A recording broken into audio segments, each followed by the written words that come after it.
Good evening. This is the Rutland Town Planning Commission, and it's February 16th of 2023. Let's begin with the Pledge of Allegiance, please. Pledge allegiance To the flag of the United States of America and to the republic for which it stands, one nation, under God, indivisible, with liberty and justice for all. Okay, welcome everybody. Approval of the agenda. Move to approve Second. and discussion. Just for clarification purposes, I was a little slow in chiming in when we sent out the agenda, Barbara. So I think that the discussion, where is it? The review of final draft of the subdivision was really more of questions that we were going to review for the subdivision. It's not our final review. We still have to submit that to legal counsel, I think. Right. So Okay. I would just, if it's allowable, I would suggest changing that to questions for review of subdivision ordinance, if that is acceptable to the rest of the membership. Is that acceptable to the motion maker? I'm the motion maker and it's acceptable to me, but I might need a second to that. I'll second it. All right. Thanks, Howard. Any other discussion? And welcome, Norm. Thank you. Sorry I was late. Oh, where are we here? Still on the agenda. Approval of the agenda right at the top. Oh, I'm sorry. I thought we were in the subdivision regulations. Okay, thank you. Well, yeah, we just added a change to the subdivision line item, if you will. So all those in favor of the agenda as amended, say aye. Aye. Opposed? Excuse Okay, me, excuse me, Barbara. Am I a voting member tonight? No, Goodbye. No. we've got a Jerry, we've got Sherman, we got Dana, we got Howard, we got Andy, and we got Mary Beth and myself. And I think that's 7 Yep. right there. So, yeah, sorry, Norm. Not a problem. It doesn't look like there's any public here or online. So let's go down to new business. And so the permit tracking ordinance is still out there. Mary Ashcroft actually noticed something in it. It's pretty minor. But if you don't think it's minor, we can run it by the town attorney. It's on page 1, line 35. I don't know if you still have that ordinance there, but it's in regards to, there's a list of shelters and enclosures that would fall under this ordinance. The enclosure of animals probably shouldn't be there. Shouldn't be there. Should not be there. Because it doesn't enumerate how many animals. I mean, there's a certain number that are allowed in municipalities, and then you get up to a higher number, it becomes a small farm, and then a medium-sized farm, and onward. But this is just the building. This isn't. Well, it's the enclosure, which could be fencing. Oh, You know, I think that's what she the enclosure could be fencing. Kind of the same But with the this- equipment though. It says a structure having a roof. I'm sorry. No, I interrupted you. I was just, isn't that the same with equipment? How do we know how big it is? Could be a garage. I mean, where does it start and stop if you're just gonna eliminate animals? I I mean, think Mary's point was because animals could fall under like farming and agriculture. And they are exempt from certain regulations. We can't gotcha, control the livestock, gotcha. but a garage, anything else, yes, because that becomes part of our grand list where the animals don't. So there was, I think the intent and the execution were two different things. So the best I think I could muster was that we eliminate the word animals and we move on. Yeah. Yeah, so it's shelter or enclosure of persons, equipment, or personal property will be left. Do we need a motion? Oh, yeah. Yeah, we would. And Because that would then seal this back up. Go back to them, back to the select board. and if they vote to adopt it, then it starts the 60-day clock. Is, Before we make a motion, I just have I a wasn't question. here. I saw the other questions. Checking. So does this mean if someone's building a barn on a farm, that they will not need a permit? Is it- It depends on how many animals they have and how much income they get from their farm operation. It puts them Okay. in different categories. And so it's a very small farm that municipalities have jurisdiction over. After that, it's the agency of ag and marketing, Okay, food marketing. I didn't understand that. Okay, And that would be covered under a different It, set it'd of be- regulation. yes, as it gets larger especially, it Yeah. goes, Yeah. and I was thinking the other way. Okay, So there are some yellow highlights. Do we need to pay attention to those or no? I don't think so. I think we've taken care of everything else. Okey dokey. So I would make a motion to strike the word animals from line 35 on page 1 of the draft permit tracking ordinance. I'll second it. Can I amend that? I think some of the page numbers in that underneath the table of contents, Bill. For some reason, I think some of them are off by one Oh, they probably page. will be. That's fine. I'll fix those. So is the definitions, are the definitions not on page 1? There's a page 0 and a page 00 or whatever you want to call it. Well, the cover The- page is not usually numbered as a page, So purpose authority definitions are page 1. and that's what, Requirement, exemption. 4, 5, and 6 are on page 2. Yeah, 6, well, so because of like in section 5, there's wording that's coming out. That's gonna shift 6 up. That's gonna be on page 2. 7 will still be on page 7 will 3. still be on page 3, and 8 and 9 will be on page 4. I think I got it. Okay, So the numbers are not going to change. No, they shouldn't need to. okay, so we don't need an amendment, so, we have a motion to approve this. Yeah, my motion was to strike the word animals from page 1 of the draft permit tracking Right, ordinance. That's all my motion was for. we'll approve it with that, correction. And if Bill could take one last look at it. Yeah, I'll make sure it makes sense before we. And was there a second? Jerry? So Okay. just so I can be clear, I wasn't. Do you want me to change my motion Nope, to approve the document? I was only making a motion to change a word. Okay. well, okay. This is semantics. We're gonna, take this, we're gonna vote on the change and then send it back to the select board. That's what we're literally doing. So my motion is fine as it stands. Is that correct? I remember it correctly. My motion was to strike the word animals from the definition section of page 1 of the draft permit tracking ordinance. You included line 35 too, Bob. Oh, I did include line 35. I just don't want my second the to not be recording machine appropriate. there. Yes, right. Well, thank you, Jerry. I did say on line 35. Yes, Thank you. thanks. Okay. Any other discussion? This. Did we we did not, so in this draft, we had discussed it, we did not do anything.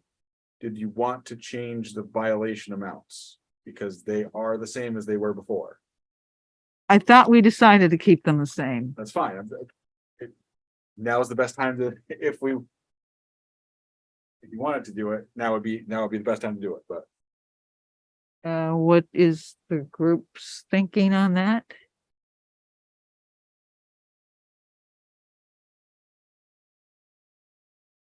Well, I don't know. I guess I'm procedurally oriented and I'm also linearly oriented. And if this is the motion, why don't we take action on the motion? And then decide what we're doing with the rest of the document? I guess, I don't know. Okay, all those in favor of the motion, say aye. Aye. Aye. Opposed? All right, are we ready to send this to the select board or is there something else? I thought we talked about leaving those violation amounts in place for now to see where it goes. That's how my I kinda recollection as well. remember it. Yep. Right, And we see if it needs addressing a year or something down the road or whenever. that's what I remember. Okay, so we're done with this ordinance. Okay, So we're now submitting this to the select board. uh-huh, And does that require any further action on our part? You'd already done it. No. yeah, it just, Yep, Great. that should cover it. okay, next on the agenda. Okay, so I don't think it says both short-term rentals and cannabis sales. When I put this agenda together, I thought there might be some discussion on cannabis. But we're prepared to only talk about, start the discussion about short-term rentals. And this is something that Bill has discovered. Not quite sure how he did that, but he's discovered like almost 20, at least 20 short-term rentals that we know nothing about. The list is on the desk. Airbnb, yeah. You have a list there. I said this a while ago. You remember that? I said there's more people in town doing this than you think there is. A past due sewer bill. That's how. Oh, that's right. how I found it. That's right. Yeah, and some of these places, they could, or they will have as many as 14 people in them. So. This is still kind of growing in scale in terms of what I'm finding and things like that. So. I gave everybody a copy of the town of Plymouth, I believe, You just put that on the table, right? For on your us? desks. And for those of you playing the home game, I can email you things later if you'd like. So yeah, you have the town of Plymouth ordinance and registration form, the town of Killington registration form, and the Division of Fire Safety guidelines. I have a lot more than what I've given you for what I've been finding. So Division of Fire Safety Guidelines. Is that this? No. that's that. Yep. Okay. Division of Fire Safety has their own guidelines. So the reason I found it is now fairly relevant. I fixed that problem. The short term, I also was talking with Lyle Jepson from the chamber a couple weeks ago, and we are talking about some things. This came up too, and he said, a couple of years ago there was probably 100 of these in the county. He says now there's well over 1,000. So he said it's changing the marketplace. So he said towns are taking steps to put in regulations to cover these, and there's a lot of implications in it. It reaches police, highway, fire, like all even the transfer station. I mean, there's implications for all of it. So I spoke with one of the Killington Select Board members who's also their interim town planner because they don't have one. He was very helpful, and they have a service that they pay that helps manage their applications and the compliance and all that. And I was talking to him and I said, well, how much do you pay for that? I'm like, well, okay, services sounds great. He's like, we pay about $2,700 a month. So I pay about $30,000 a year. I'm like, I'm sorry, what? He's like, we have over 700. Mhm. They have over 700 houses in Killington on short-term rentals. That's an astronomical number to try. You cannot manage that yourself. So he says about 50 you can probably manage by yourself. So okay, fine. So I started looking some more into this. He said that there were issues up there because people that were legitimately renting were having trouble with people that were illegitimately renting. People that were advertising their houses can sleep 12 when they should only be 4 to, try and increase the people in there to increase the rental rates. So the really it comes down to kind of the quality of the neighborhood. If you have a house that has, if we have no regulations, for example, one of these houses that sleeps 14 people, you're talking 3 or 4 or 5 cars. If the driveway has no capacity for that, they're going to park on the street. We have nothing that says really that we can lean on that with. Wastewater permitting and things like that for bedrooms and occupancy becomes a problem. If they have a fireplace and they fill it full of, wood, and they catch the house on fire and the fire department shows up, for a normal house where you'd expect 4 or 5 people and there's 14 people, it's a tremendously different approach. So I'm looking at this as something that we want to, I'm thinking we want to start enacting. In speaking with the person in Killington, it is part of their zoning right now. And he says, we are actively in the process of taking it out of zoning and making it an ordinance to give us better control over it. They are having an ordinance drafted by our town attorney, not on our behalf, but on their behalf, same attorney. So that's could be helpful. But I've got several copies here.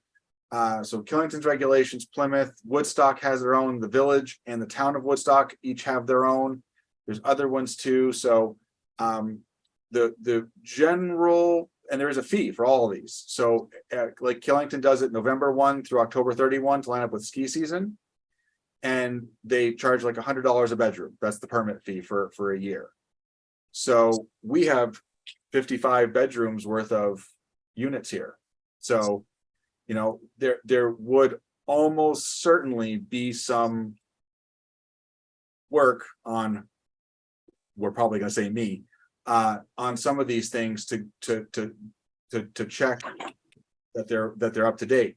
One of the things the Killington is doing is they right now have in their rules that any occupancy with more than 8 people needs to be inspected by fire safety. They are removing the 8 and making it all. They're like, if you're doing this, every building has to be inspected by fire safety. There's a schedule they're coming up with. So, which I think is appropriate as well. I mean, because again, you have a 2-bedroom unit that would be advertised for 6 people. They're allowed 2 per bedroom plus 2 for like a couch. So they're making sure that that's lining up with that.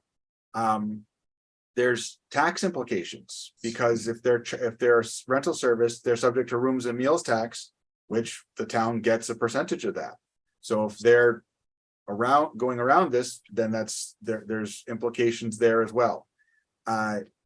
If they use the service specific, like I checked and like Airbnb has a Vermont tax ID. So if someone rents through Airbnb, the fees go through Airbnb, they pay the tax on behalf of the owner. That goes to the state, but not all services do that. So is that the case, then the homeowner is required to have a tax ID number, which is required to be posted. So there's checklists. If you have to have names and addresses and phone numbers of people who can respond right away. I mean, there's all sorts of things that are happening. So I just spent a couple hours and I found 18 in town, and that's just one service. How'd you find it again? Through the sewer? Well, because I had a past due sewer account and found out that the house is actually one of these. And I messaged the owner through this and got a hold of him and got it paid. And you found the other ones how? What's that? And you found the other ones how? Well, I'm like, well, that's interesting. I wonder how many there are. I started zooming out. I'm like, oh, what? And in some places and locations that I was not expecting to see them. So you went onto the Airbnb site and found them. That's how you did it. Made myself an account and started shopping. I personally know 2 other places that aren't even on here. So I think there's a lot. I bet you we probably have 40 in town. Yeah, I would agree. But because I said this is just one service. So the advantage of the service that Killington uses is it's pretty neat. And we may be getting there. I don't know. We'll see. But they basically, they take your grand list, which lists how many bedrooms each house has. They go and they search every site. They take them all and they do a comparison. How many are you offering for sleeping? That's this number. You offering 12, you have 4 bedrooms incompatible, and they send a message to flag it, and it goes for an inspection. Like, they do all that. It's a per property fee. I haven't even gotten to talking to them yet. We're not there. We're not quite there yet. So Is it a flat? Oh, it's per property. I don't That's why they pay 2,700. yeah, it sounds about $40 a property, I'm guessing. So I don't know. But this could be, we have a health officer in town, which has done inspections before for units. So that may be something appropriate, but this could be a big task. Right. It depends upon what it is, but you're absolutely right. There's more. There's no question there's more. And the way they get advertised, there's different ways to find it. So some of them could be a little harder to find than others. Some towns actually have a form to report a suspected one that's off the books, so people can know. And the select board member in Killington, he said initially there was a lot of pushback to this from people that were renting it. He says, but ultimately they found that it was leveling the playing field, because it was catching the people that were advertising too many people for one unit and catching them, and they were getting flagged. So now they were on the radar. So it was actually helping the people that were doing this legitimately. Stage here. Donald Trump has been taking. So, but some of these houses go for $1,700 a night. So Yeah. And what they're finding, what the real estate appraisers are finding is that, just a regular house, all of a sudden, the income that they are bringing in, the value of these homes are just going way up. I mean, of all these rentals are just going right off the. Yeah. I mean, it's really, Yeah. really interesting. And So it's just- that could have repercussions for Oh, yeah. Yes, other yeah. people in the neighborhood and. right. Yep. But you look at some of these and they are squarely in the middle of residential neighborhoods. Yeah, yeah. And not intending for, some of these, 12, when you get up into 5 and 6 bedrooms, that becomes a lot of people that will show up for a few days, for a weekend. And so it's not that we necessarily want to stop any of it. It's just, we need to create awareness around this, because there's a lot of implications. Because if it's snowing and these cars are parked on the road, then the roads can't get cleared properly because they're not passable. Like, so Right. it becomes every department gets touched by this. So, I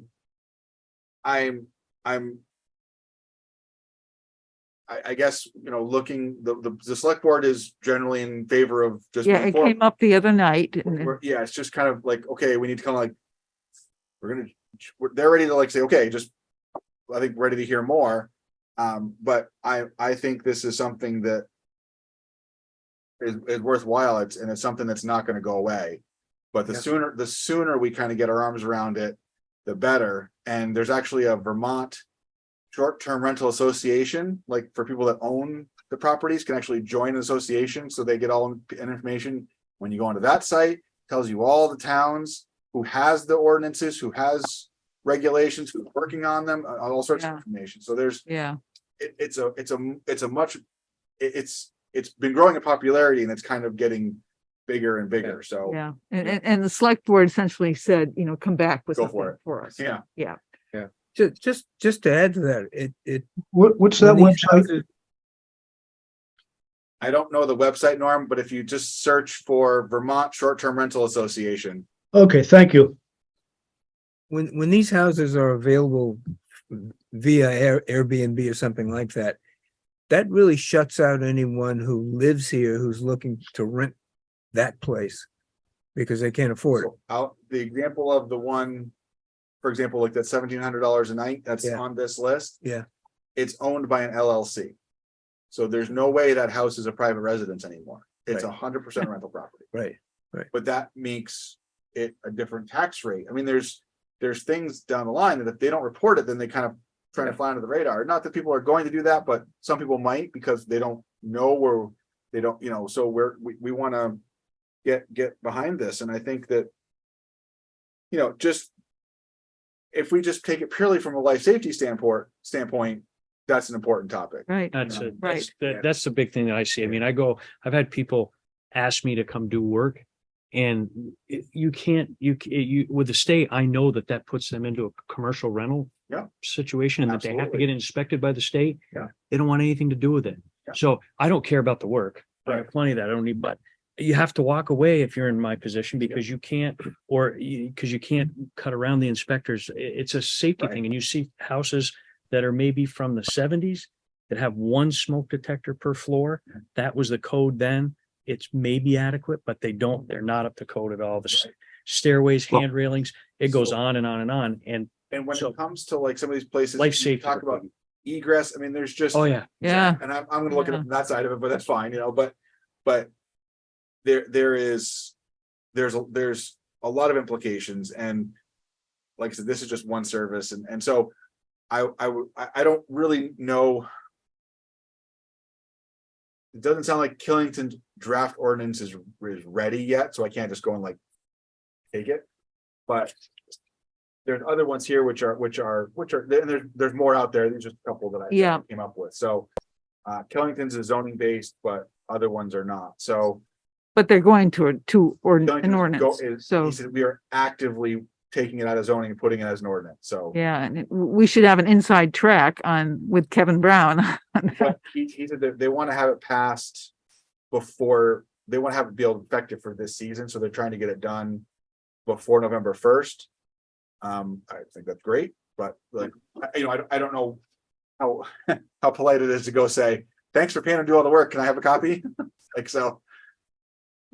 Well, he's our attorney. I mean, yeah, so what does everyone think about just having Bill continue doing what he's doing and compiling the information? Well, I think it would be great to get as much information together as we could before we kind of start working on it. I mean, I know that's probably more work for you, Bill, but I just think that there's a lot of stuff here that we could talk about that maybe we can't even implement. Maybe we can, maybe we can't. So it'd be nice to see a little more before we Right, especially tackle it in a big way. But I definitely am glad you brought it up. I think it's real important. I mean, the life safety alone, Yeah. much less all the other implications. It's yeah, Andy? Yeah, I'm definitely in favor of moving along this. I just want to relate something real quickly what happened this evening. My wife and I went down this list and we looked and we said, gee, where's 480 Hitzel Terrace anyway? And we're thinking about it for a minute and it's our next door neighbor. And because we couldn't see the names on the right-hand side, we were looking on our iPhones. So that being said, I agree with everything that's been said. It's definitely life safety issues. And certainly there are certain neighborhoods where the covenants could definitely preclude this type of rental. Not all the neighborhoods, but there's any number of them, I believe, in town that would have them. And so I definitely think we should move. Either we do a motion tonight or something to initiate putting an ordinance together and looking at what other towns have and getting some regulations in place, certainly for the next ski season. I agree too with what everyone's been saying. Yeah. Mhm. Andy, I was surprised to see that one on there as well. And like, I had no idea that was being read. Like I was shocked, and there was positive reviews too. And to Andy's point, that's the other thing too, is there could be deed restrictions or neighborhood covenants Yeah, that legitimately we don't research, we don't enforce, but that we could put in there and say it is the owner's responsibility to make sure they're in compliance with any of that, but that's where it ends. Like, we're not gonna. and maybe publicize the fact that this is happening around town and that these associations might want to look at what is happening Yeah. within their borders.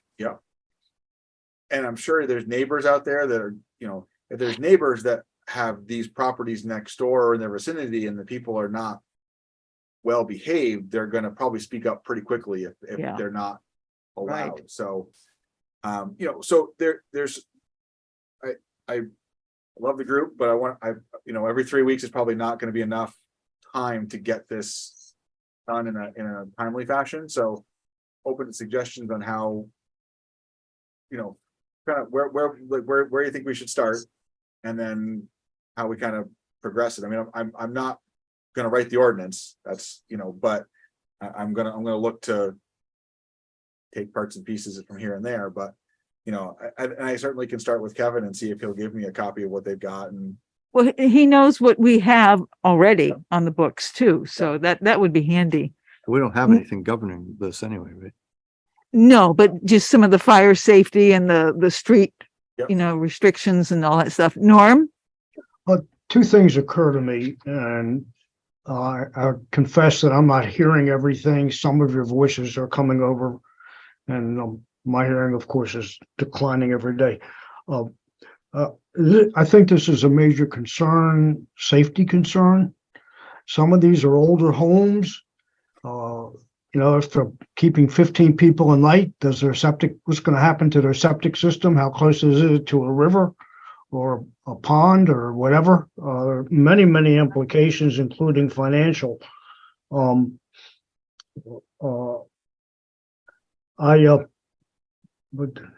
it's a problem. I think Bill should be commended for the work he's already done on this and bringing it to our attention.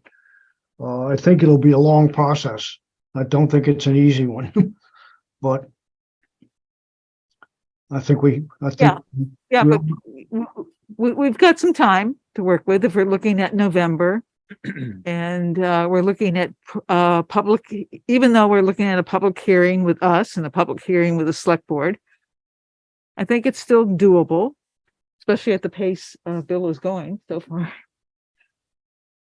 So if it's okay with everyone, yeah, Norm? I'm wondering about, as we undertake this, maybe get some input from these owners. Let them know we're considering it. Put them on notice very early. Ask for their input. Once we have a little better grasp on where we're going, just so there's no tail end, we have a public hearing and then suddenly everybody's surprised. So I think we ought to publicize it on the front end. Just invite them in for comments one night and maybe have some general outline. But there's nothing they're doing that is at this point violating anything that we have on the books. That point, Norm, I'm sorry? I have some of the owner information, and I have 6 of these the owners are 100% out of state, not even close. I'm sorry? Not even the same.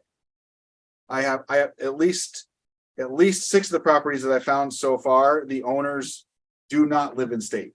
Well, we can still And we still have their contact information and we can let them know. Maybe they can participate by Zoom, but at least there's notice, and we're not going to be. It's a complicated area. It's important to everybody. It's important to the town. But if we give ample notice, we get off to a much better start. Yeah, I do. There is at least one. There is some statute that some of these could be in violation of. A state statute, and that's the Department of Health and Department of Public Safety's Division of Fire Safety, 18 VSA 4467. Any of those, they haven't had them come in there in violation. I'm just telling you right now, they're definitely in violation. Yeah, Absolutely. Yeah, I mean, just like In the state, every one of the inspectors will tell you that right off the bat. The problem is they can't find them, right? Without someone right.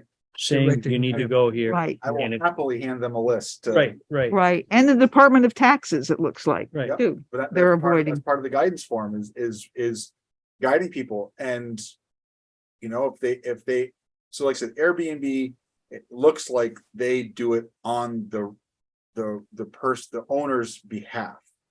So the person renting pays all their fees to Airbnb, Airbnb cuts the homeowner the fee that they're getting, Oh, but yeah. I mean, again, one of these houses is like $10,000 a week. So Yeah. I just think it's really It adds up important that quick. we would not be looking to make it miserable for people, even though that's the first thing that they think is you're doing this because I'm making money at it or whatever. I think it's really important that Yeah. it really is more of, I think Bill said that it's kind of leveling the playing field. I mean, think of all the people that have built a 3-family house somewhere and went completely by the book. Why shouldn't these people who are renting their properties?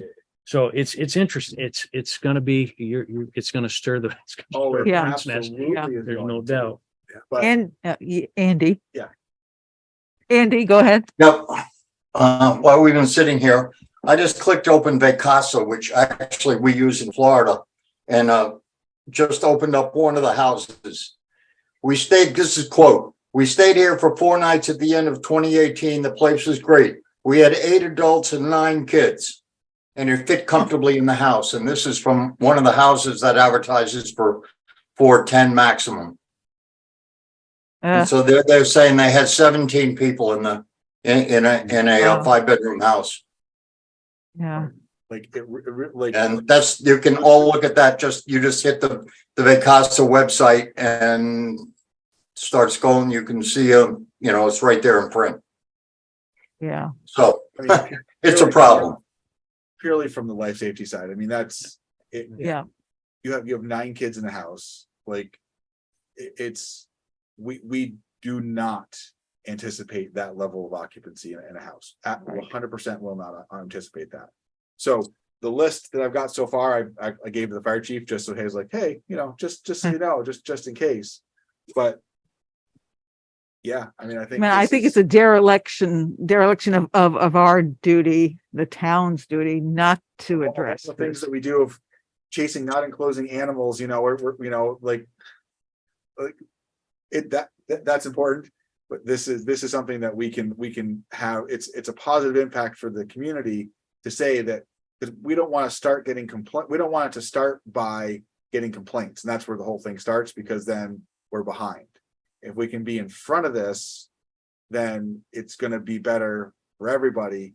And so we there's that's the side of it. So again, that's what I've said with every other ordinance is, what is the enforcement side of it? So that needs to be pretty strong, because again, with some of these properties, the money they're pulling in, little penalties are not going to matter. Yeah. I would like Bill to continue with this and maybe have some conversations with Kevin. Yeah. Yeah. Bill, have you consulted with Vermont League of Cities and Towns about? They have 0 policies or ordinances, anything on this. There's nothing. Okay. They have some references to state statutes, things like that, but they have no model policies, no model ordinances, nothing. Right. Can you get the statutory references for us so that we have those when we're engaging in this work? I mean, the ones that if Vermont League of Cities and Towns has those. It wasn't even really easy. Like it goes back to some Senate bills and things like that, but they didn't have like an idiot's guide to short-term rentals that just doesn't exist. So the short-term rental association was a pretty good one. The Division of Fire Safety stuff was a pretty good one. Yeah. But there's some other towns that have, like, And this Killeen Woodstock had some one's pretty references in good. there, but VLCT did not have a comprehensive overview. So what do we think the next step should be? Well, that's the question. Right. Well, the select board is hoping to see us produce an ordinance, a draft ordinance. So, all right, so we don't intend to in any way attempt to control this or say this, control the number of these. We just want to find out what there is now and try to have an ordinance that will cover that. Yeah, and determine the scope of what we need in the ordinance for restrictions to cover these health and safety issues. That's what I was. My intent was not to prohibit them, was that we just have an arm around their behaviors. I understand. Exactly, Well, exactly. I have to tell you, the number of them, and this small number bothers me because I know of so many people who are trying to move here, who live here, who are trying to fill a job here that they have, and they can't find a place to rent. Yeah. And as long as we have something where at least anyone who's providing an Airbnb service is following the rules, I guess that's what we need to do. So that's why we have part of a housing crisis. That's what has And been there's- identified at multiple levels, including at the state legislature. Someone has suggested looking at Burlington's and no. No. That's in a whole different legal Yeah, by itself. yeah, So there's- What, that's- their ordinance? Yeah, their regulation. I would Oh, stick yeah. with the seasonal sports That's- areas. Whoops. Yes, that's what I'm doing. But like, for example, there's 3 on one street. Yep. Like. And the owners are not local. So, it's an interesting thing that. I fell down the rabbit hole. So, Making love. There was a segment done by Vermont Public, I want to say 3 to 6 months ago, about the housing shortage and how this approach, particularly by out of state property owners, was making it almost unlivable for residents of Vermont to find one, a home to buy, or 2, an apartment or home to rent. So, I mean, the implications of this go far beyond controlling or regulating how things get registered, but you can't get to that point until you've got something on. And that's, I believe how many of it, it's amazing. You wouldn't believe how much I see. I see people building brand new houses with a finished basement that they don't need, saying, we're just gonna Airbnb it. And then, which puts me in a weird spot due to the state and what I've got to do. But it's that exact thing. They're not saying they're gonna put somebody in there to rent it. They're gonna just do short term, and it's a crisis for sure. I know 2 people who own condos just for that. All For they that do, purpose. just Airbnb them. Yeah. And Huh. so it is, and I don't, my aim was not to prevent anybody from doing it or Right. stop anybody from doing it. But if they're gonna do it, there's an established set of rules. Right. Right. The state's already come up with, like, your choice is to participate, our choice is to make sure you're doing it properly. That's it. Yeah. Right. That's a, and an added benefit is the tax revenue that Well, Could the come- permit revenue, but in looking at some of these, I mean, Division of Fire Safety is it will hope, but again, we're gonna say, well, Killington's got a great idea, they're gonna have them inspected, but that's 700. We've got, okay, we've got some 18, 20 now, we're probably gonna end up with 30, 35. Realistically, what's their schedule? And so how do we manage that too? Because, looking at some of this, so there's some more things I gotta get into, like what's the inspection schedule? Is it every year, every 2 years? yeah, Do we take on some of that? So if our health officer takes on some of that, then when he goes to do that, then his reimbursement comes out of the permit fees. Mm. So it's offsetting some of the regulatory costs that we have involved in it. But there's some that I may do, and it depends on what we're looking for. So, I don't know where we're going to go with this quite yet, but certainly it's going to absolutely create work. 100%. There's no way around that, and that's fine. yeah. But I want to make sure we do it with purpose and with a good intent. So Yeah. So- The- Go ahead. The 1% option tax is any of that rooms and meals? Okay, absolutely, rooms and meals, absolutely pay the 1%.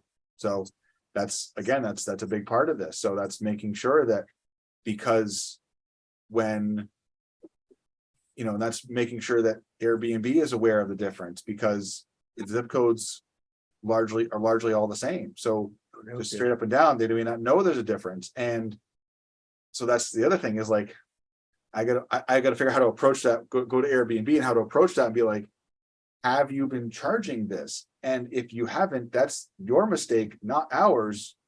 You owe us the money. Like, that's our money. So I don't know how that's gonna work. yeah. And the zip code thing you mentioned is like, because the city has the same zip Right. code and they don't have the But 1%. as does parts of Chittenden and Mendon. Like, it's a weird thing. So Yeah, the zip code can't, when it comes to that, we have 2 zip codes, but we share them with different communities, Yeah. so. Yeah. Well, you could do it by address too. I mean, it can We be. know that, but do they know, do they even? I don't even know what, I don't know what they know. Well, Yeah. I mean, that's another thing that we'd have to find out, but we could provide them with a spreadsheet easily of the addresses, because we If have that's to the use hardest that. thing, we're all set. Yeah. And then they put that into their database, and then they know that they flag that as not Rutland City, but Rutland Town 1%, and then it would automatically be. Right, what do we do we- about, we- what if, so then that becomes, if they haven't, how does that get handled? Because that's. I'm sure that they're not aware, and I'm sure that anybody who's registered with Airbnb has not told them that Rutland City or Rutland Town has a 1%. But they may not realize that, who knows, like I Yeah. said, this is going to create, it's Yeah. absolutely gonna create questions that we don't even know about yet, so, Right. but. You know, it's something that's, And I see a little back and forth with the select board too, like, look, maybe we start with the health and safety issues. And get those put in an ordinance. Yeah. And say, this is what we have, maybe ask them, okay, what would you like us to do with the fee schedule? What would you like us to do with the taxes that are due? you know, the fee schedule. I mean, $100 a bedroom is a pretty easy schedule. That's a pretty easy thing. Yeah, You know, it's easily verifiable. We have listers cards that say, like, we can verify that stuff. So if they're listing it for 5 bedrooms. And we can look and say, oh, you're listing 5 bedrooms, but you only have 3 here. How'd you do that? Well, we made this, then that becomes we can find other issues because, like, Killington said they were having with some of these before they started regulating it, they were having terrible problems with wastewater management up there because the excess people for houses that weren't permitted for the usages were having tremendous usage and it was causing problems. So, it fixed that for them. Like there's other things that come out of this that positive and negative unintended consequences, but they're there. And you can compare the fee schedules with other ordinances too, Yeah, that's. and So present that to us. I'm concerned with what we do next. I mean, we're We talking. can all agree. Yeah, we want to do it now. Like, Yeah, now we what? know we want to do something. What do we do next? And what's the next step? Is it to count? You get a better count? Uh, We need to look at what's out there, what communities have ordinances that we can review too. I mean, if somebody's already built something and started, let's try to work off from it, right, to help with the. And I think the select board's attitude is like 20 is enough for us to take some action. So they may not want to see any more, surveying or studies of how many there actually are. I got the clear message. At this point, I don't think that trying to find how many more there are isn't. It's important, but it's not the top priority. Right, Because whether that there or not is not going to change what we do. right.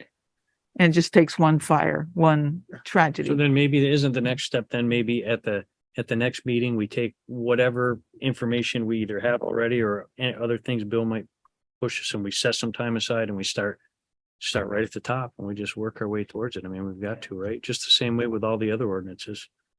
Take some of these like a deck of cards and start just folding them together and see what comes out. Yeah, shoot, just start working on it. You comfortable with that, Sherman?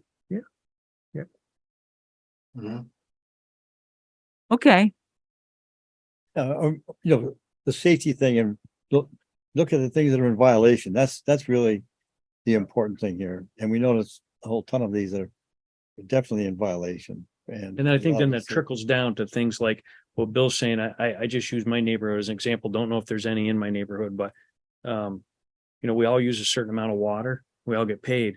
But if somebody's using double that amount of water, there's just all those implications. Then it's in a septic system. So it starts absolutely with me. For me, it's with the safety, and then it kind of trickles into all the other things that it affect, including all the finances of the town. Like adding 5 or 6 houses, like what Andy said up at his street, all of a sudden he's got a neighbor that's like adding a few houses on with the water system. Right. Yeah, and like distribution systems are designed around certain usage. They're not meant for Right. this. So Exactly. And I think the cars are an important thing too. in these neighborhoods, especially in the neighborhood Yeah. like what I live in. There's 3 cars out on the street. It just is an issue. And the usage season arguably is gonna be higher in the winter time Right. when the roads need to get plowed and people are gonna complain because my car got plowed in. Well, your car shouldn't have been on the road, you know, Right. so it's like, so it's kind of preventing some of those issues by putting these in. And I think most people, I think in large part, people that participating or not, that are just playing by the book and doing things right are gonna have zero issue with Right. putting in any sort of regulations, guidelines, whatever.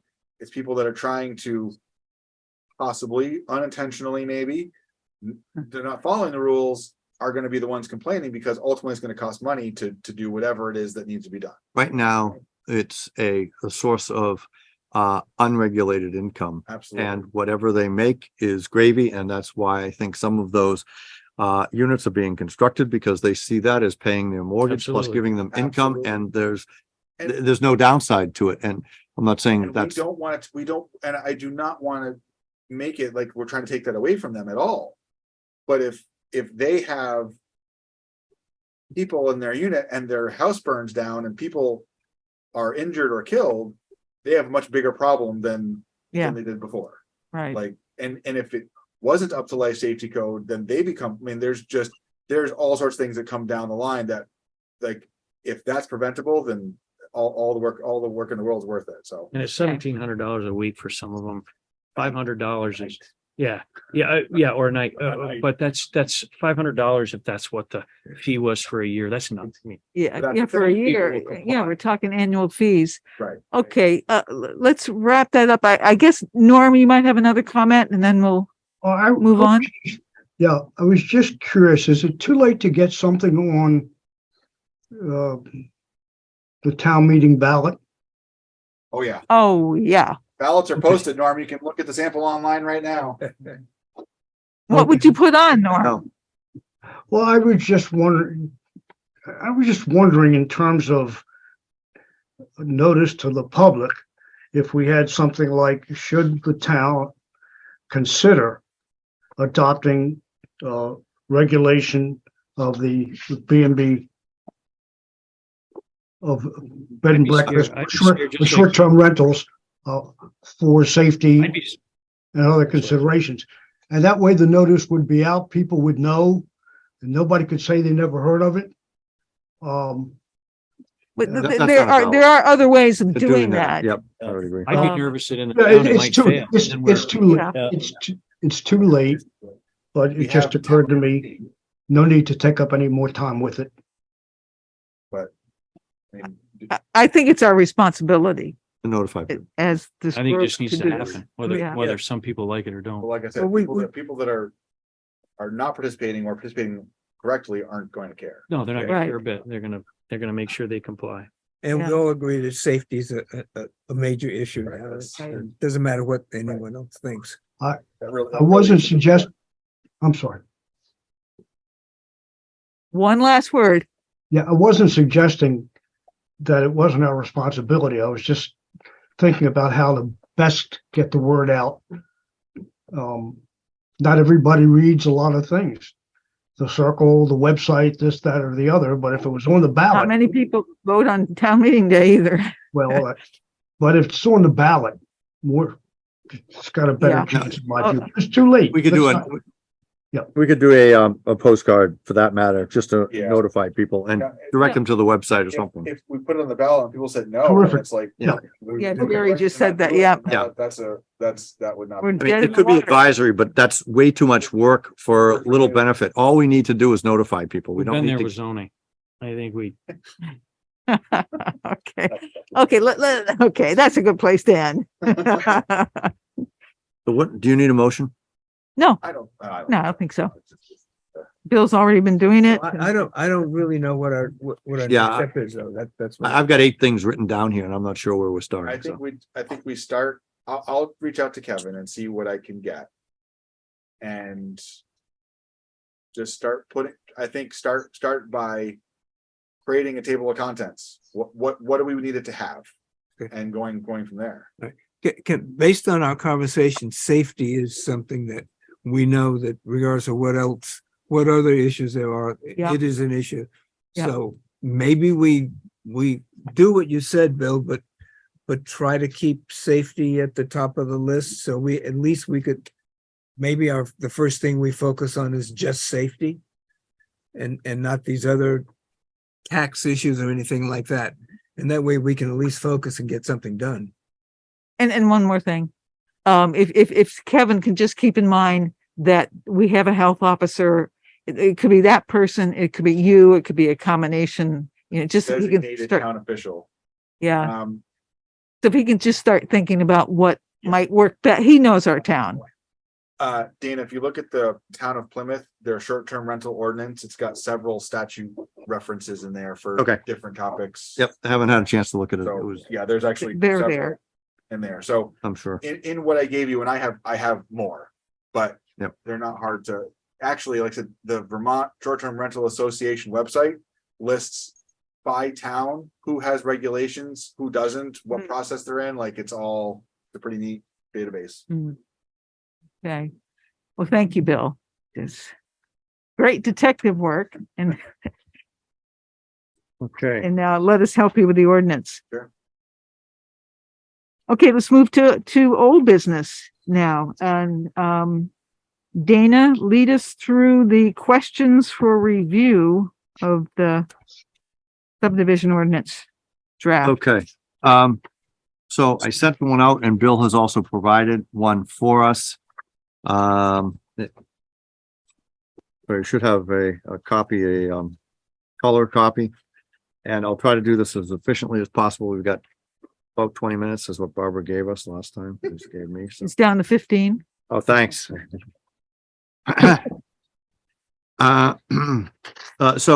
We'll start on page 1. The first thing, very quick, and I mentioned this in my email. Mary Beth's language, I did make the requisite change to that language, and I included the word state permits, which had been omitted originally. So, Mary Beth, thank you again for providing that to us a couple of meetings ago.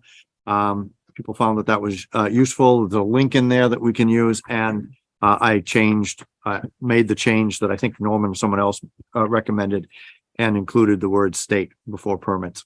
That's just for informational purposes. Number 2, once again, this is also an informational identification. So on this one, we have references to the Vermont Department of Health regulations on page 21. I think I made reference to this last time, and it may be outdated. So when I retrieved it from the URL that is in blue at the bottom of that paragraph, I found that is probably more appropriate. I don't know whether you want this to be referred to Kevin, or whether we wanted to somehow update or correct this reference before submitting that to him. So I'm just entertaining any thoughts that you have on that.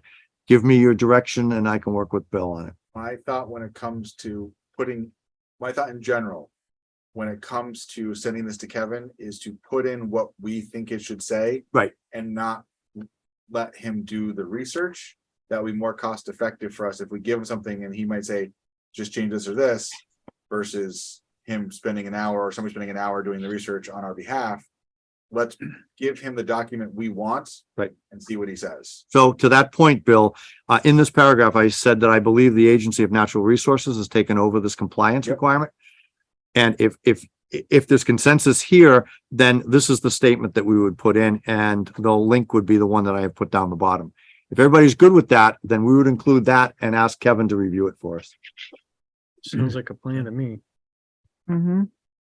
Good place, you gotta start, right? So that wastewater section would go away and be replaced by this. I think so. That wasn't what I was prepared to talk about tonight, but this was just one of the references in there. That was 4.7. I think it's on page 21.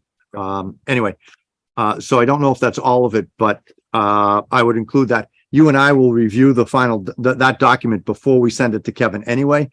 But if everybody is good with this, yes, include it, then I'll do that. with Bill and then send to, Kevin. Mhm. Okay, Yeah, I think so. no motion required for that.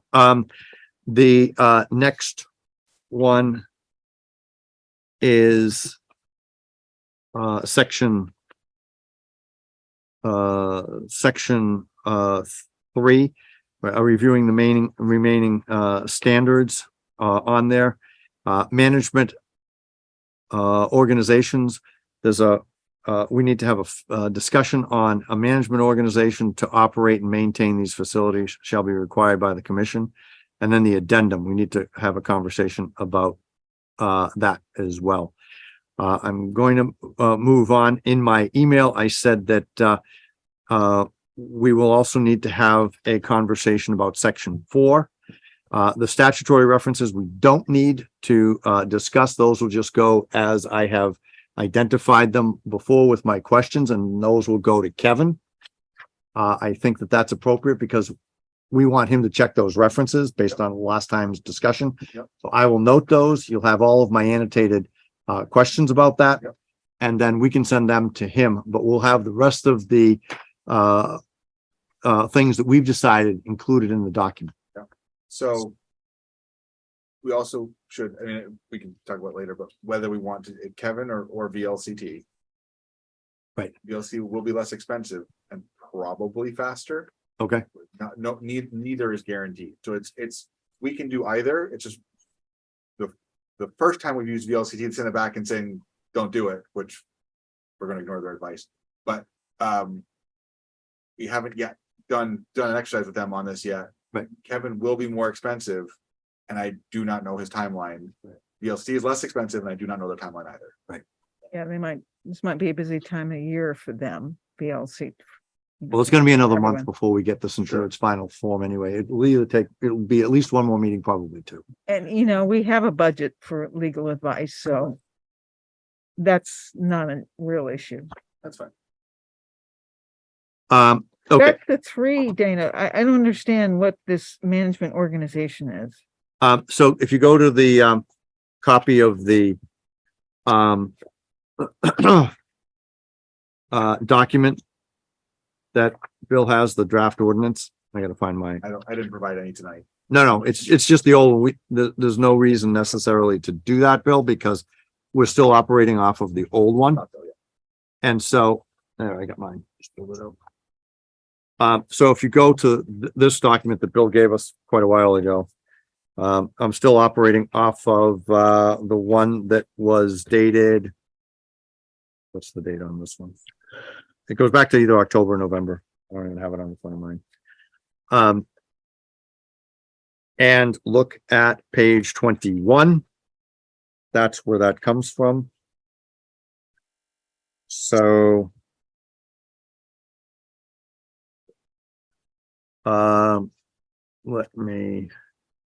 it was, section 4.1, 3, page 24, excuse me, got the wrong page number. It's on there on my documents, page 24. So the, a paragraph says management organizations, when a development involves common ownership of community facilities, open spaces, or other commonly held property, a management organization to operate and maintain these facilities shall be required by the commission. In other words, we're telling them that if there are multiple ones, they have to appoint some management organization. Do we want that? I think this was originally flagged by Norman, but correct me if I'm wrong, Norman. That was your thought. Do we require that now? On a day-to-day basis, practical basis?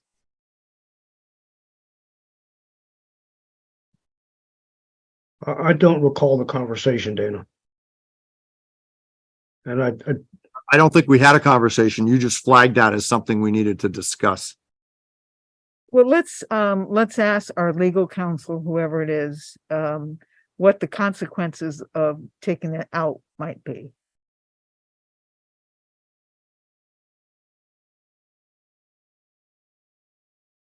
Removing the whole section. Well, just the reference to having to have a Well, that management whole section is about organization. management organization. So Yeah, you're talking about removing the whole section. yeah. Okay. I don't think there's any precedent and I don't think there's any examples currently. Well, if a condo association, right, would be the Yeah. same thing. That's a condo association, right? And most of them have one, but I don't know that they're required to. You know, We maybe have- it's just a we have choice. some condo units and I don't know who their management company is. It wouldn't be a company as much as it might be a management of the owners, right? Yep. Most of them Right. seem to have them, but but that may or may not be the case everywhere. Maybe Bill, you can do a little checking to see which condo units we have and who their management contact is. The only reason is that because then we just leave it in. I don't know. How much work is that gonna be? Well, I don't know. the crux of the question seems to be whether we're going to require a management organization for these and we haven't been. So that's why I suggested we just ask, an attorney what the ramifications might be They don't have it. if we don't require it. I think that's a And- good approach. Maybe we don't need it. Okay, I mean, I can see it being a voluntary thing from, condo city to condo city, whatever you want to call them. all right, so I'll put down legal review. And we ask about the consequences of removing it. Seems like something Act 250 might require them to do anyway, depending, because that would, most of these, a building like that would be covered, wouldn't it, under Act? Well, maybe not, but Yeah. maybe not in every case. But it was required. Remember the big project down, that was one of their big topics of discussion, that big project they were discussing down on South Main. Bull Road? Yeah, Yeah. that was part of their big thing, is their management Okay. company was gonna do certain things. Right.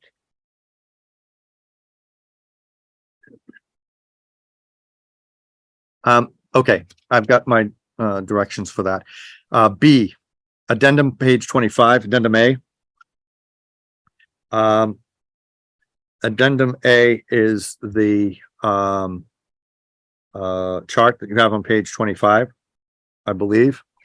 If things are going to be removed and put in streets and sidewalks, which may not be a ordinance, but It will be an ordinance. it will be. We had a highway committee meeting the other day and we discussed it. And we actually ended up with me, the road commissioner and 3 board members at the meeting. And we're like this, It's gonna stay an ordinance. the issue with turning it into a policy is there's no enforcement. You can't enforce a policy. Ordinances are there for regulation and Right. enforcement, and that's appropriate. So it may not exist in the form it's in right now, but it will still exist. So, I mean, you and I had that conversation Yes. at the end of the meeting Yes. last time. And We- that's fine. It seems to me that that would be the right way to go. The point on this is that if this is going to another ordinance, Yes, then this no longer is required in here because it will be captured in the streets and sidewalks ordinance. and that would be an appropriate move. So we're gonna, the consultation with the road commissioner, you've already done that. Yes. So that's done. And so we can say that this is okay to be removed. It's okay to remove that addendum and reference the ordinance. Yes. Okay. And reference ordinance, I was just gonna ask that if we should reference the, Right. streets and sidewalks. And we did talk about modifying that ordinance, which we are going to do. But it gets a little tricky because there's actually a part of that should come out of the ordinance and become its own policy. It doesn't need to be in there. There's other things that can go into the ordinance, so it will still retain its title. Yep. But its contents are going to be updated. So Okay. the reference is good.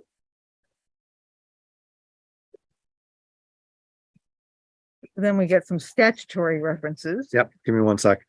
Um.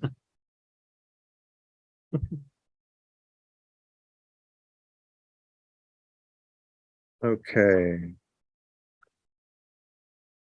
Statutory references, those are all gonna be, in yellow up at the top. These statutory references we can send to the, town attorney or, Legal yeah, review. yeah, legal, review. right, legal review. So we don't need to go over, those. I don't believe. Any of them. We do have to go over section, B, definitions, C and C, D, and E. So the definitions, some of these we may have already done, Bill. I just couldn't remember. I figured we'd be here tonight and you can just tell me, we can check them off. In the introductory paragraph, discuss the adding, the word should.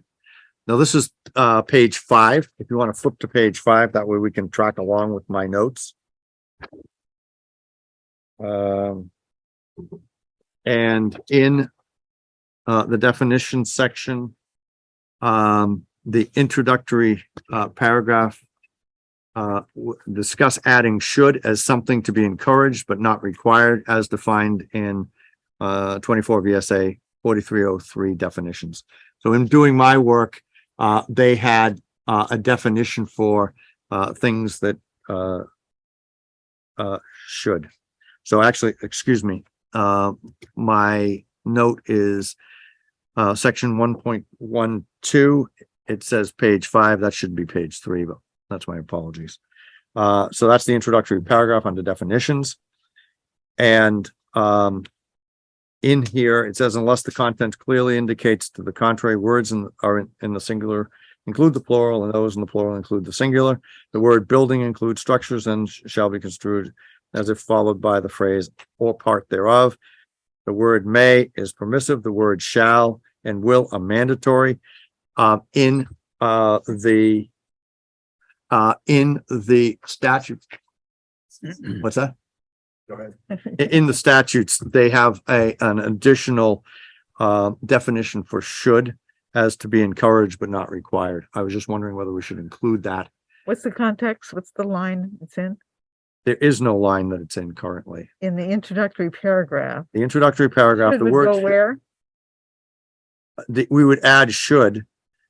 It would just add a sentence saying, my question is, should we add should as to be encouraged but not required? The word should would be defined as something different from may, shall, and will. I get that. What does that sentence say? I'm sorry, That we're inserting, I putting- don't have a sentence. I have a question about whether the term should be included with shall, will, and may. Should we add a definition? We have definitions. Should we put, Should be a definition. well, not a definition, but should it be described as not mandatory as it is for will and shall, or may as permissive, should as something to be encouraged but not required, Okay, because that is the definition in 24 VSA 4303 in their definitions. We just You don't may have have that to yet. give me a definition of the word definition. Should. Should we have that? I'm on the clock. I've only got 5 more minutes. So, so yes, we should include that. why not? Okay. So, 2, 16, 23. Yes. The legal review will appreciate the specificity, I think. Who, what? The legal review, I think, would appreciate. Yeah. the context. There you go. All right. So They we'll do still that. charge by the hour, but. Of course they do. But they'll appreciate it. Will they or should they? Yeah. Pre-existing subdivision. I don't remember. Did we actually define that? We didn't. So, No, we didn't. we have not. So we need to, define that. Bill, you and I can work on that if you'd like. Any subdivision which has already has received town approval. Whatever. Right. All favors? Okay. Major or minor? Just because it wasn't there and it is included elsewhere. Okay, next, add a definition for reserve strip. I think you were already working on Yes. that, Bill. Yeah, the version, I have a version from December 5th, a draft version, which is dated December 5th, which has that in there. Okay, December 5th version has it. Okay. Yes. I do have a definition for that. But we'll meld ours together. Um.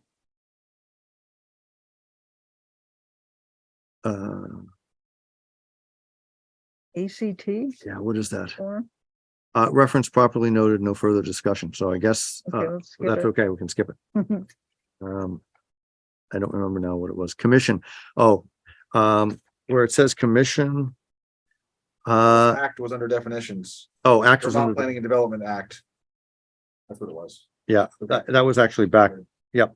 Vermont Planning. Yep. Okay. That's all set. Okay, done. The commission.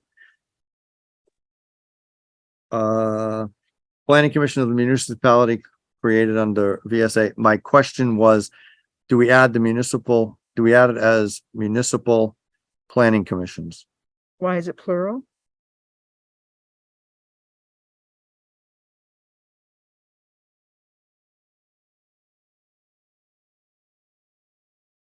I don't remember. Maybe because that's the reference, that's the statutory reference. Okay. Okay. Commission, the planning commission of the municipality. It was just one of those things that I'd run across. If you think that it's fine the way it is, we just cross it out. What's that? I think if none of us can remember why we wanted to change it, I think we leave it alone. We didn't have this was just one of those things that as I was doing hours and hours of research, it popped up. So, not needed.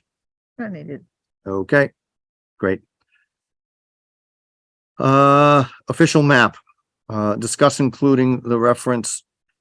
I had some trouble, with this. We have, official map, describe the map authorized under VSA, 4401. I found there was a reference to 4421, which directly references the adoption of official map, and I put that language under number 1. Okay. So a municipality may adopt an official map that identifies future municipal utility and facility improvements, etc. And that reference was not included there.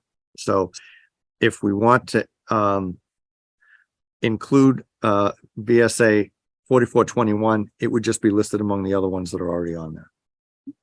So list it, and then town attorney can review it.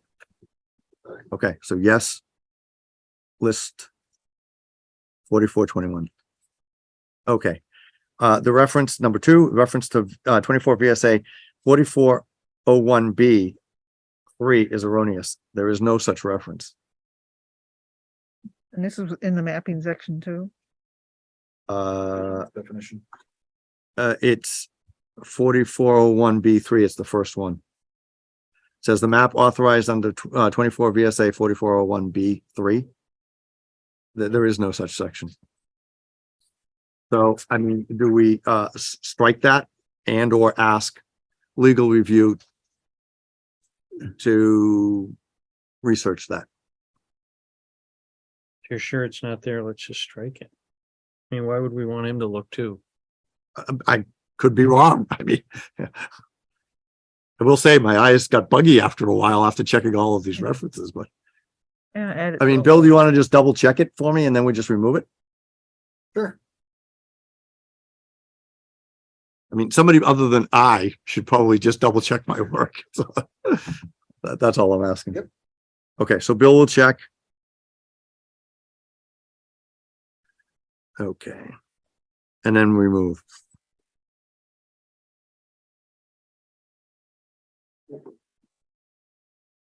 Okay. 2, 6.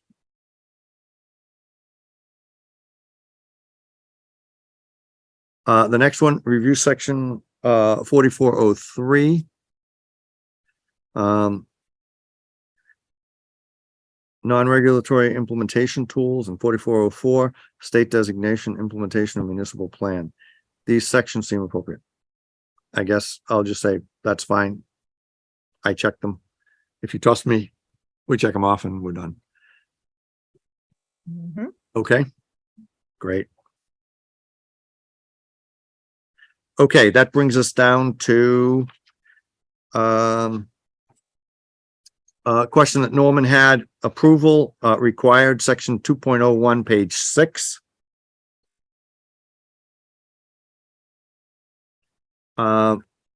We do not ask for a contract, so that section says whenever any subdivision of land is proposed, before any contract is made for the sale of any part thereof, and before any permit for the erection of a structure in such proposed subdivision shall be granted, the owner or their authorized agent shall apply for and secure approval of such proposed subdivision in accordance with this ordinance.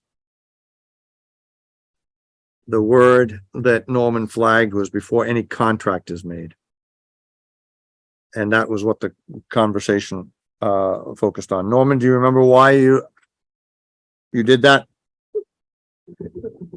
Dana, I don't have the text of what this refers to here, so I'm kind of lost. Page 6. You don't have the draft ordinance with you?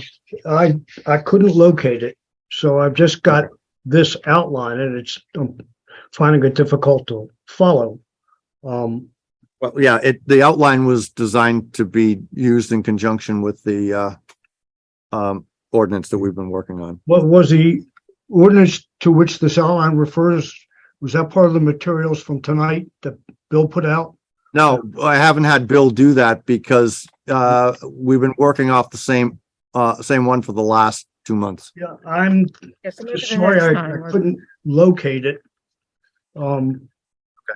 It, so I Next time, let's. can't respond. And whatever notes you have.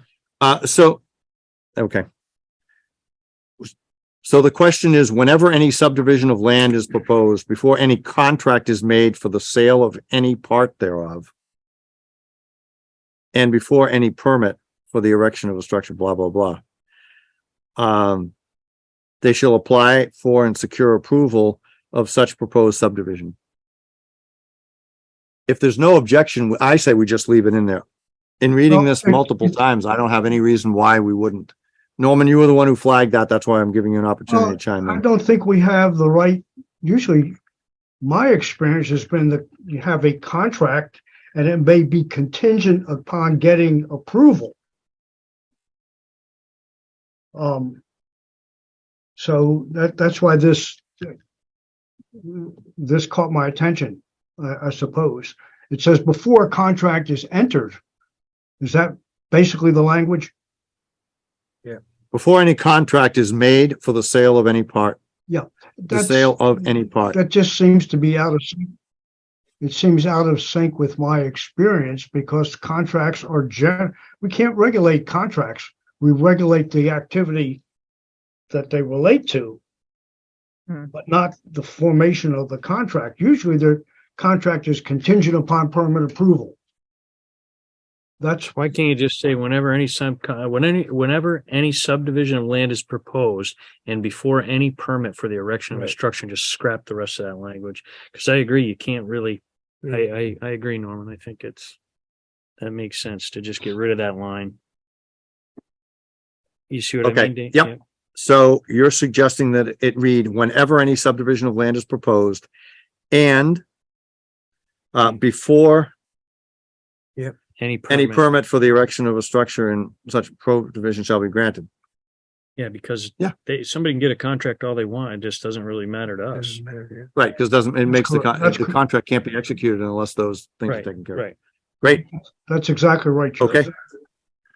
Okay, so we're done. So that will remove language.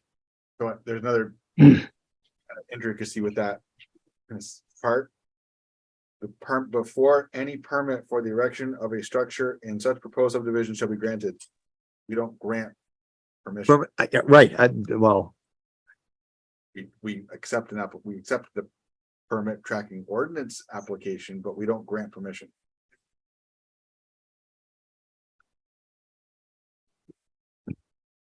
It couldn't be construed to include when we approve a permit? I'm not saying we take it out. I'm just saying we don't approve the building or not.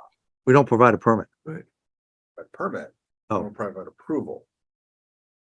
They're required to file the permit. They're not required to wait for approval. Because there isn't one. And Right, before but- any permit of erection of a structure is and such, the owner authorized agent shall apply for. Flag that for the legal counsel. So yeah, I think that's, we make some notes to go along with it.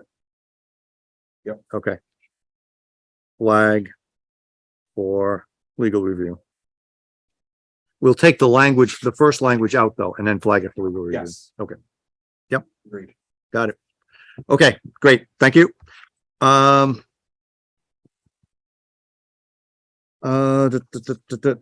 D,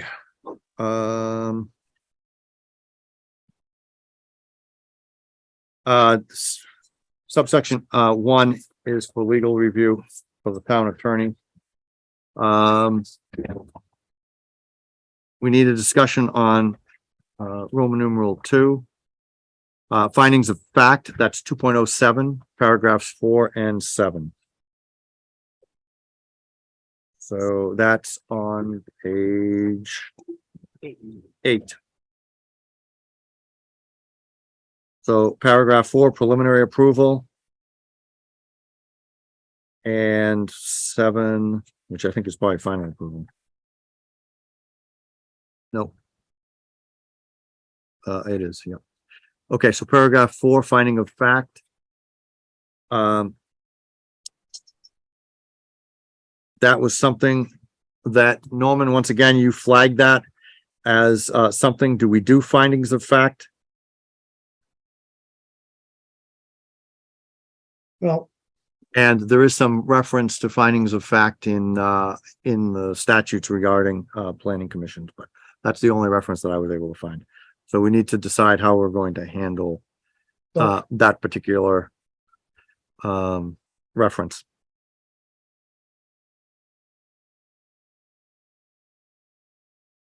Ask the attorney.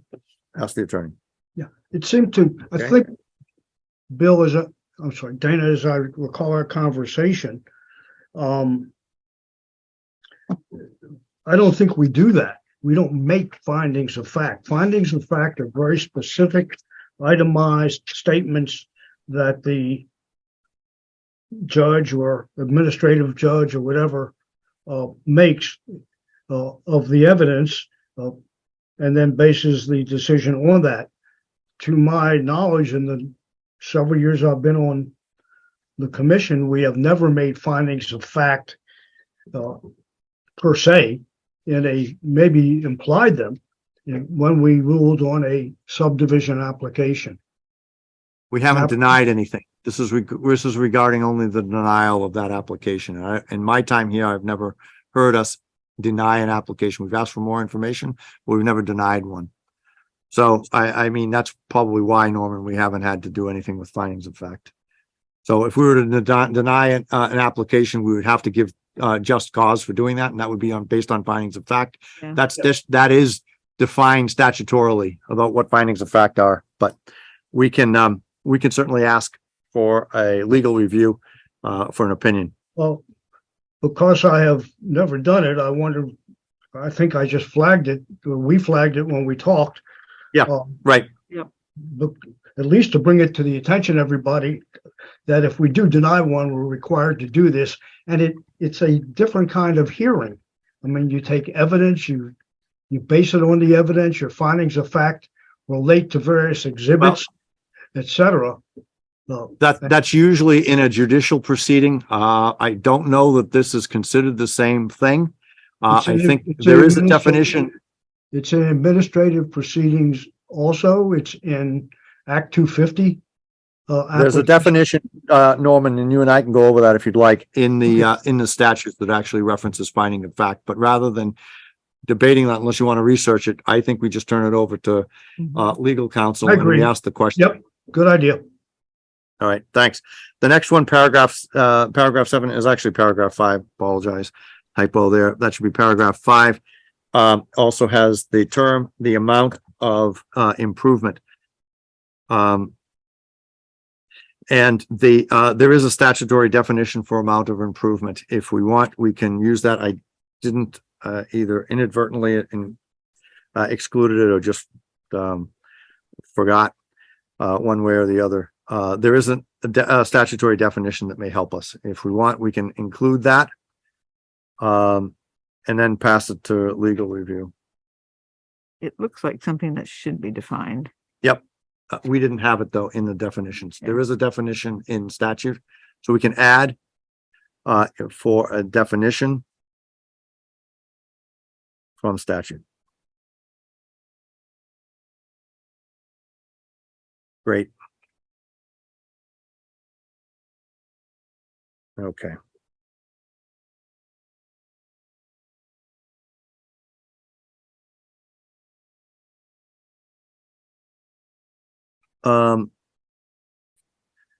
Reference the number 3 reference to 24 VSA 4447. It seems inappropriate for a couple of reasons. The section was added as to the statutes in 2003.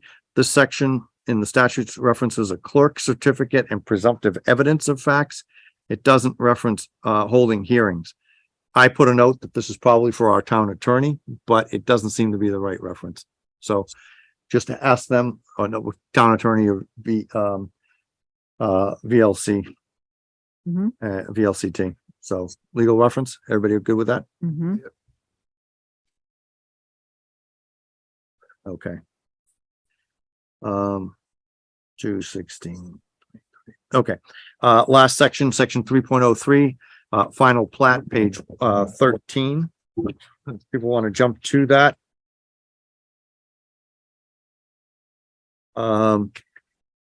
Need to review the contents from pages 13 to 15. That's all of the final plat requirements for alignment with statutory requirements. And do we need to include the list here? That's my question. If that list is being covered someplace else, then I would say that we do not need to include it in final plat, but that's just a question that I have for the group. Somewhere else in the ordinance or somewhere else as in like the permit application? Permit application process. So we would have to reference wherever it is, but this is 3 pages of requirements, and whether we want to keep them here or not, and make sure that they're aligned with statutory provisions, because there may have been some shift over the years. So They are listed though, aren't they? And- In yeah. the, aren't they listed in the permit, all these things? Yes. Yep. Yeah. But the permit is lists them because it came They were in from from this here. list. So it's like almost like a chicken and egg thing, like right, it's a circular reference. the permits list is there because it came from this list. So Let's ask the Yeah. legal counsel, what would there be any repercussions if we took it out of the ordinance? Are there any things that might go awry? But we also want to make sure that it's in line with state statute requirements. So we can ask that question and then ask whether it needs to be retained or not, Yeah, about compliance sounds good. with statutes and need to retain, or just reference statute. Mm-hmm. Yeah, Okay. And the last one, what does that mean? The box symbol? I did fix it. It's okay. You'll see it next time. fixed. Great. Fixed. Don't worry about it. Okay, It was an icon. It was replacing some symbol, but I couldn't tell what the symbol It's was. fixed. Don't worry. Reference, we're done. excellent. Amen. Don't even. It was, we needed to spend the time. Thank you very much. Great job, I Dave. did my best. I did try my best to consolidate it to the 20 minutes, but we went over. Did. Thank you. And Yep. Norm too, for all the work you put in. So that takes us to the end. Bill and I will put together one final document for our review. Hopefully it will be at the next meeting, but that'll depend on whether you and I, Bill, can get together and go over that. It'll probably take an hour and a half or something, but otherwise it might be the second meeting in March. Okay. All right, Pocket Park update. Thank you. Thank you. In December, there was some back and forth between GMP and FERC, the Federal Energy Regulatory Commission, the agency it's getting its relicense from. It involved the Pocket Park area. The FERC wanted to know exactly where it was. And so GMP answered and also said that it was actually committing itself to either do an easement or a lease to the town of Rutland for that parcel. It's actually, the parcel is kind of divided in two because the town has this old right of way that cuts through the middle. The other question was about both, they called it terrestrial and cultural impacts. And so GMP assured FERC that before any ground is broken, that there would be these assessments done, the cultural ones I think that we've talked about, that would be done through Historic Preservation in Vermont. And I think there's one that GMP is going to do that's FERC requires. And FERC was also interested in making sure GMP checks with the state so that there's no wildlife impact from what is in the design for the park. And it was particularly concerned about a couple species of bats and the monarch butterfly. So GMP tried to, I think they did assure them that everything was okay. And they actually cited the fact that in the planning of the park, the removal of invasive species, planting of native species, and the proposed maintenance activities will not adversely affect the terrestrial resources. What remains to be seen is if there's anything in the ground that they find when they do the cultural assessment. So GMP thinks that's the last set of questions, and they think they can give everything between their commitments and any additional answers they have to give. They think they're close to the finish line. So we kind of have to wait for all this stuff to play out before we can do much more, before we can even do the MOU with GMP, or, start clearing anything or anything like that. And who are we waiting for? An answer that they have to go ahead, the green light? Well, FERC? they think that they're at the end of this relicensing Right. application process. Oh, They they have think to, they'll get approval sometime soon. But things happen. Hopefully not in this case. So yeah, I mean, GMP is saying what we wanted to say, and it's also using things we came up with in the planning process Yep. to argue that everything's going to be fine. So that's pretty much the Pocket Park update. We're waiting for that relicensing. Any questions on that? but they're in the final stage of relicensing. That's what the consultants who are doing the application for GMP tell me. Yeah. They expect a short turnaround from here on out. Yep. So let's go down to announcements and news. The townwide celebration has the date has changed. It's the Saturday before what was anticipated. It's now August 19th. And the Energy Committee, the Joint Energy Committee, met a couple weeks ago and looked at the survey results and decided that there'll be some publicity about those results, but also that it wanted to use the celebration to do some energy related events. And let me see, maybe have GMP Solar there, Heat Squad, Efficiency Vermont, EV owners, dealers, things like that. So that's in the preliminary planning stages. Okay, that's of good. That. Did I miss anything, Sherman? Or no? Not that I'm aware of. That'll be on 8/19 as well. Yep. At that Yeah, event. yeah, it'll be at that event. Super. And at the select board meeting the other night, the carving studio in West Rutland has selected Rutland Town for its next recipient of a bench that students will make over the summer. And we're hoping that will be ready for the townwide celebration too. And the design is still being worked on, and we just agreed to accept it Tuesday, so that's far we've gotten so far, so. yeah, and it's So- not marble, it's limestone, right? But it still weighs, what, 700 pounds, they said? The seat top is 700 pounds, so it's substantial. Yeah. And it So would go accepted this where, as they a haven't gift? decided yet. Great question. Accepted it as a gift. We have chosen to make a donation. Oh. But it's not required. And the donation is to, to defray some of the expenses of Right. having the kids stay. And Like United Way makes donations to them to help support this. This is just goes to help support the program, so.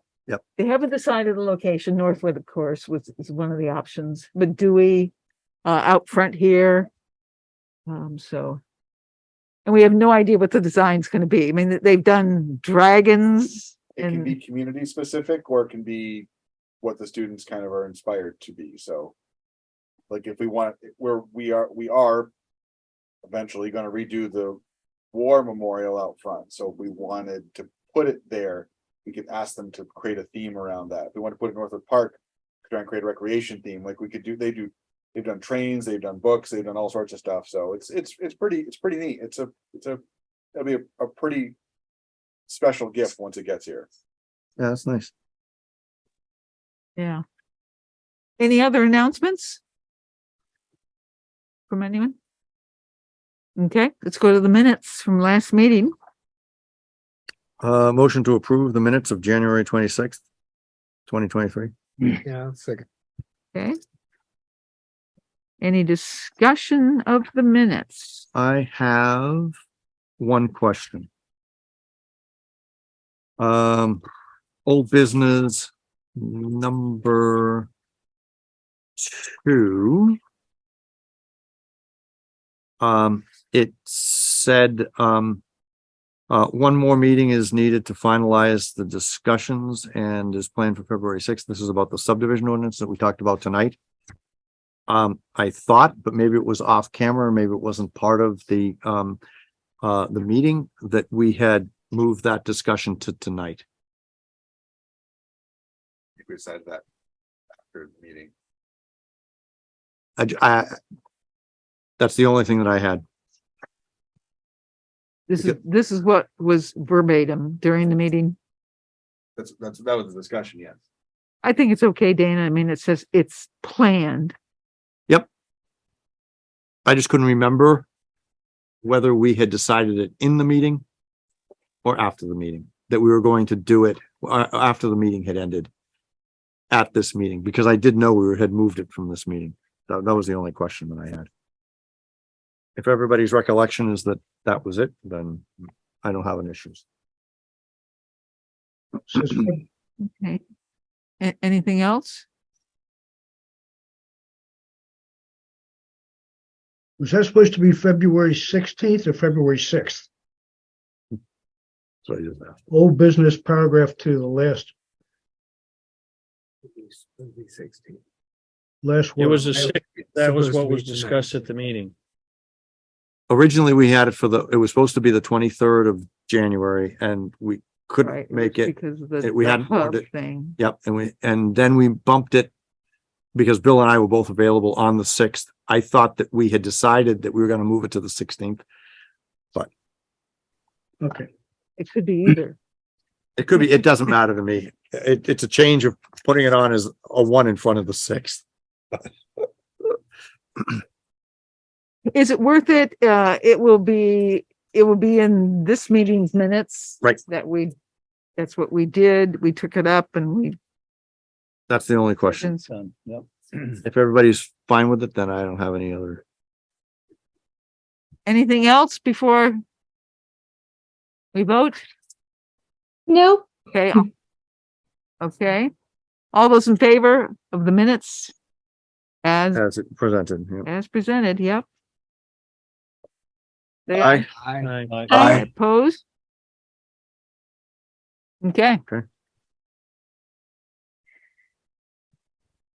Is there a motion to adjourn? We'll move. Second. Okay, we're adjourned at 8:15.